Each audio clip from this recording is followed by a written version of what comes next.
Meanwhile, carbon pollution from fossil fuels is on the rise, and it could rise by almost about 1% this year.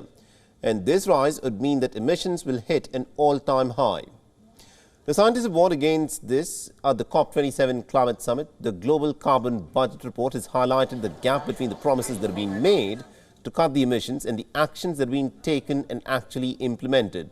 And scientists say that this, of course, is still causing a lot of concern because a lot of these governments which have made tall promises on cutting down emissions have just not met the targets to bring down the temperatures by about 1.5 degrees Celsius, which of course is a stated target. Now, the increase in the amount of carbon in the atmosphere is driven by higher oil use in transportation, particularly in the aviation sector, as countries have now reopened post the COVID-19 lockdowns. Now, this year, nearly about 36.6 billion metric tons of carbon dioxide is being put into the air from energy and cement use. And that carbon emission is equivalent to the weight of the Great Pyramid of Giza every 75 minutes.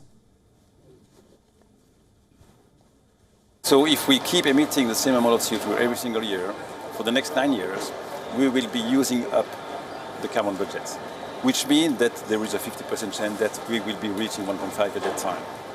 It doesn't have to be exactly on November 11th, 2021, but it will be like around that time. Now, the report by more than 100 scientists is full of surprises. It has said that China's carbon pollution is down by about 0.9%, and emissions in Europe too have also dropped slightly. The reports further state that emissions in the United States have risen by about 1.5% and in India by about 6%. The big surprise to me is China with emission going down, and it's EU with coal emission going up. So these are the big surprises in a sense that it goes against the natural historical flow of Chinese emission going up from year to year, and coal emission going down in Europe from year to year. And now we see the opposite.